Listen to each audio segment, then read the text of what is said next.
The power of your subconscious mind. এই বইটির লেখক ডক্টর জোসেফ মরফি। ওনার জন্ম হয়েছিল আয়ারল্যান্ডে এবং পরে উনি আমেরিকায় গিয়ে বসবাস শুরু করেন। মনোবিজ্ঞানে পিএইচডি করার পর ডক্টর মরফি নিজের অধিকাংশ জীবন প্রাচ্য ধর্মের অধ্যয়ন করে কাটান। অধ্যয়নের কাজে উনি বেশ কয়েকটা বছর ভারতবর্ষেও কাটান। সকল প্রমুখ ধর্মগ্রন্থ পড়ে ওনার মনে হয় এই বিশ্বের সম্পূর্ণ সৃষ্টিতে এক বিরাট শক্তি রয়েছে, আর এই শক্তি আমাদের সকলের ভিতর রয়েছে, যা হলো আমাদের অবচেতন মনের শক্তি। এই বিশ্বাস থেকে তিনি এই বইটি অর্থাৎ the power of our subconscious mind লিখেছিলেন। এই বইটি পড়লে আপনি বুঝতে পারবেন একজন মানুষ কেন দুঃখী হয় আর অন্য একজন মানুষ কেন সুখী হয়, একজন মানুষ কেন দরিদ্র হয় আর একজন মানুষ কেন ধনী হয়, একজন মানুষ কেন মানসিক চাপগ্রস্ত হয় আর একজন মানুষ কেন আস্থাবান ও আত্মবিশ্বাসী হয়। যদি আপনার মনে এই প্রশ্নগুলি থেকে থাকে তাহলে এই ভিডিওটি আপনার জন্য। আর যদি আপনি এই বইটি অধ্যয়ন করতে চান তাহলে ডেসক্রিপশানে লিঙ্ক দেওয়া আছে, সেখান থেকে আপনি বইটি কিনতে পারেন। এবার আমরা বইটির সার অংশ বা সামারি শুরু করব। আসলে আমাদের প্রেয়ার ঠিকমতো কাজ করে না, তার কারণ হলো আমরা একটি পার্টিকুলার জিনিসের উপর ফোকাস করি না, আর কিছু টেকনিক আছে যা আমরা ফলো করি না। আমরা যদি আমাদের সাবকনশাস মাইন্ডকে ঠিকমতো জানতে পারি তবে আমাদের জীবন এক বিশাল পরিবর্তন আনতে পারে, ঠিক ম্যাজিকের মতো। তার জন্য আমাদের জানতে হবে আমাদের সাবকনশাস মাইন্ড কিভাবে কাজ করে।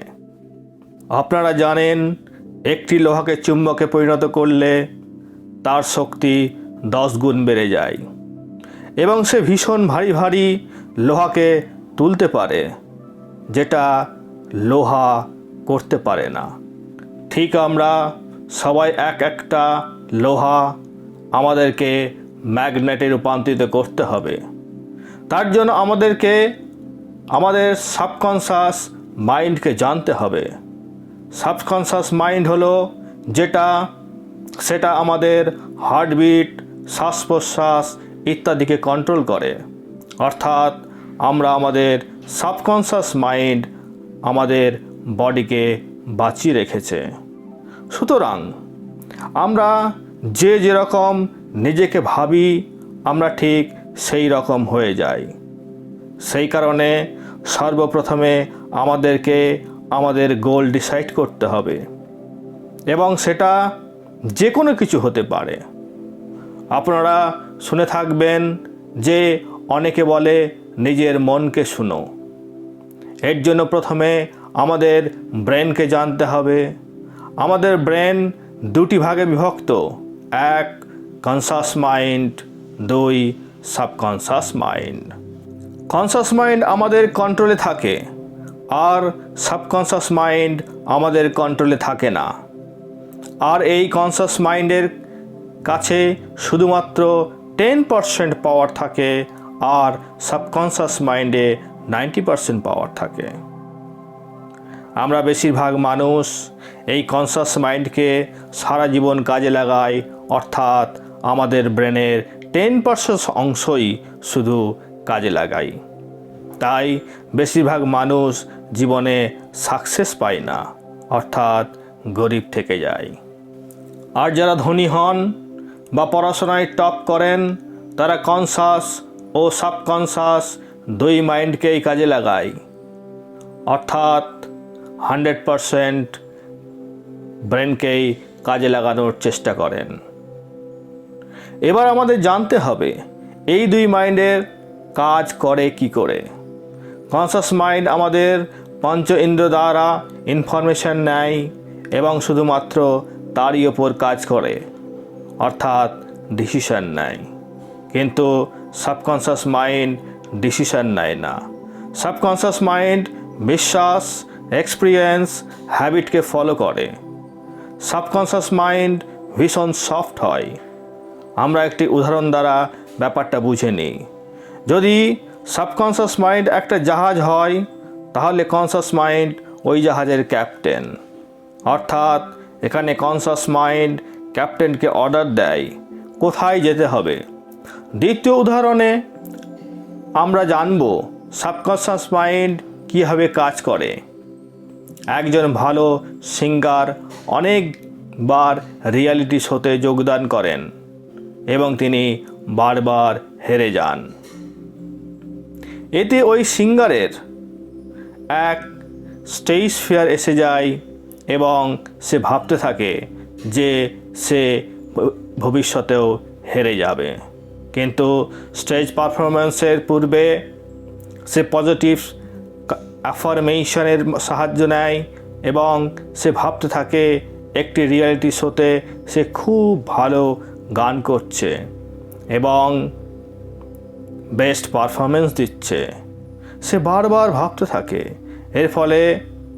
এর ফলস্বরূপ সে ওই রিয়েলিটি শোতে ফার্স্ট হয়, অর্থাৎ তার বিশ্বাস সাবকনশাস মাইন্ডে বসে যায়। আপনারা শুনে থাকবেন রাত্রে শোয়ার আগে 5 মিনিট পজিটিভ থিঙ্কিংয়ের কথা। আপনার সাবকনশাস মাইন্ড কখনো আপনাকে কোশ্চেন করে না। বেসিক্যালি সব কোশ্চেনের জবাব সাবকনশাস মাইন্ডের কাছে থাকে। অ্যাকচুয়ালি আপনার হ্যাবিট, আপনার ডেলি থিঙ্কিং সাবকনশাস মাইন্ডে স্টোর হতে থাকে। এই জন্য খুব সহজে কোনো গুড হ্যাবিট সাবকনশাস মাইন্ডে বসে না। এর জন্য আপনাকে টাইম ও এফোর্ট দিতে হবে। যেমন ধরুন, কেবল নতুন সং এলো আমরা বারবার শুনতে থাকি এবং তা অজান্তেই গাইতে থাকি। একে বলে ইনার ওয়ার্ল্ড। আর কেবল বন্ধুবান্ধব বা কলিগের উন্নতি দেখে আমরা রিয়্যাক্ট করি। এটা হলো আউটার ওয়ার্ল্ড। আমাদেরকে দরকার ইনার ও আউটার ওয়ার্ল্ডের দুটোকেই কানেক্ট করা এবং সেইভাবে রিয়্যাক্ট করা। এটা যারা করতে পারেন তারা এই জীবনে উন্নতি লাভ করতে পারে আর তারা রাজার মতো বাঁচে। সাবকনশাস মাইন্ড আমাদের জন্য চমৎকার করতে পারে।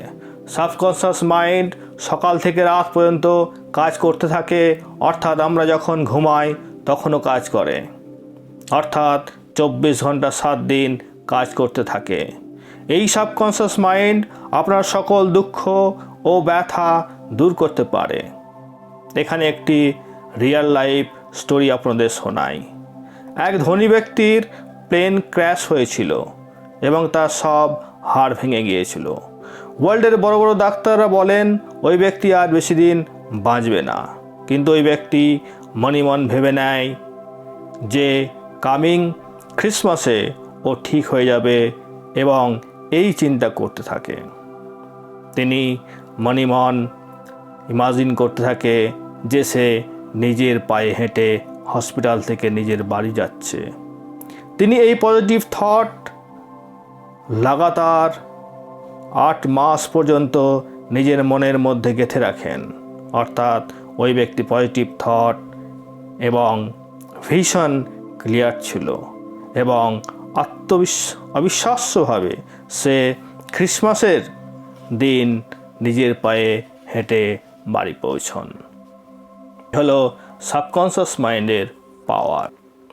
এবার আমরা জানব আপনারা কিভাবে আপনার মেসেজ সাবকনশাস মাইন্ড পর্যন্ত পৌঁছে দিতে পারেন। এ হলো অনেকটা কম্পিউটার হ্যাকিং করার মতো। আপনাকে আপনার মেসেজ রাতে শোবার সময় এবং সকালে উঠবার সময় সেন্ড করতে হবে। তাহলে আপনার মেসেজ আপনার সাবকনশাস মাইন্ডে পৌঁছে যাবে। কেননা এই সময় সাবকনশাস মাইন্ড সব থেকে অ্যাক্টিভ থাকে।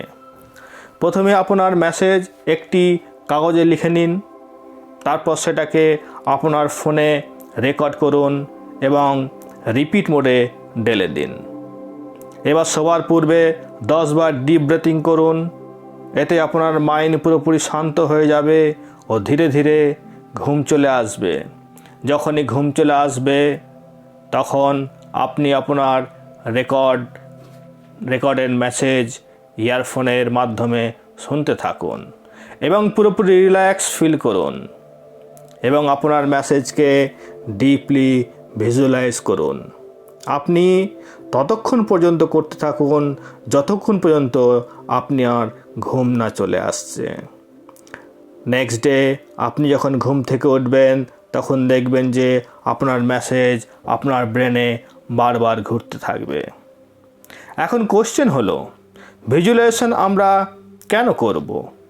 আসলে আমাদের সাবকনশাস মাইন্ড আমাদের ইমোশনের ভাষা বোঝে এবং কোনো লজিককে বুঝতে পারে না।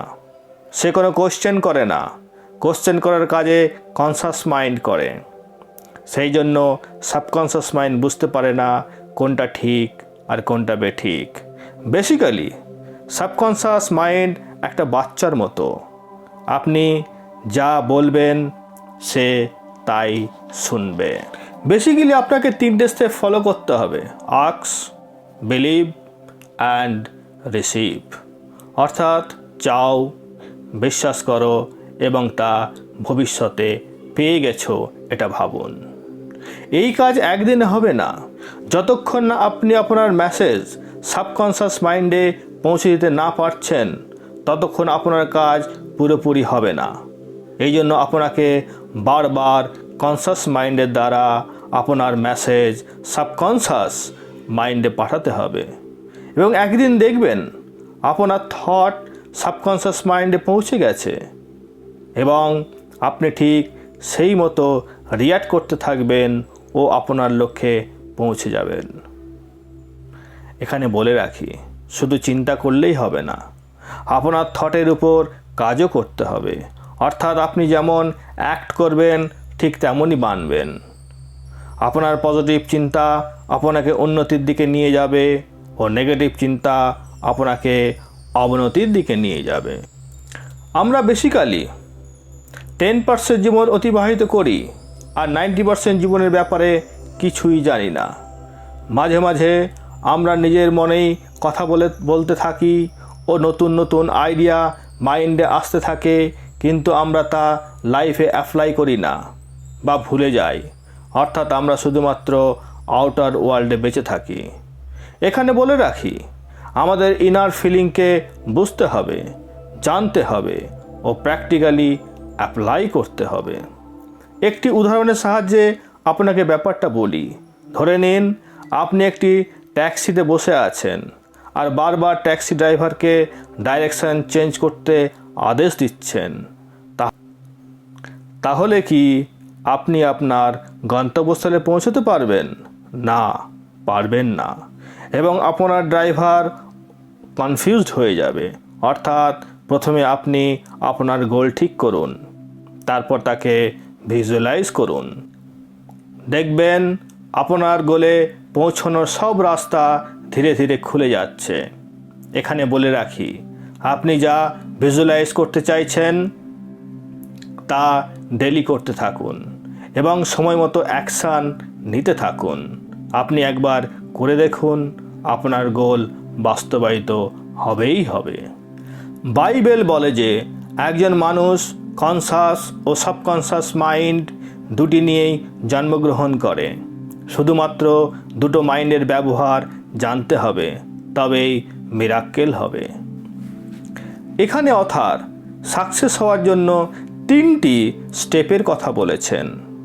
প্রথমটি হলো, আপনি ওই কাজটি করুন যেটা আপনাকে ভালো লাগে, যাকে আপনি ভালোবাসেন।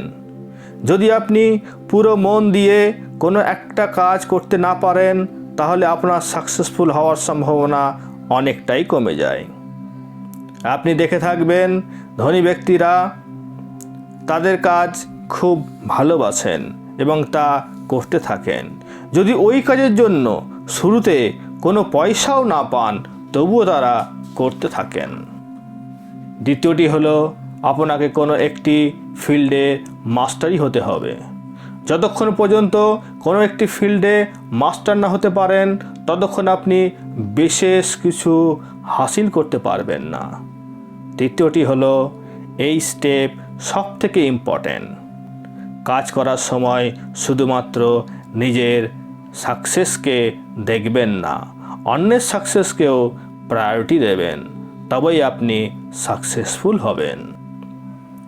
একবার এক 16 বছরের বাচ্চা অথারের কাছে আসে এবং জানায় সে সব কাজে ফেল হয়ে যাচ্ছে এবং সে নিজেকে স্টুপিড ভাবতে থাকে। সে আরও বলে সে স্কুল ছেড়ে দেবে, কেননা তার মনে হচ্ছে স্কুল থেকে তাকে বিতাড়িত করে দেবে। অথার এখানে লক্ষ্য করেন যে ছেলেটির অ্যাটিটিউডই হলো তার সব কাজের ফেলের কারণ। সে নিজেকে সবার থেকে কম ও বাকি বাচ্চারা সব হুঁশিয়ার, এটাই ভাবছে।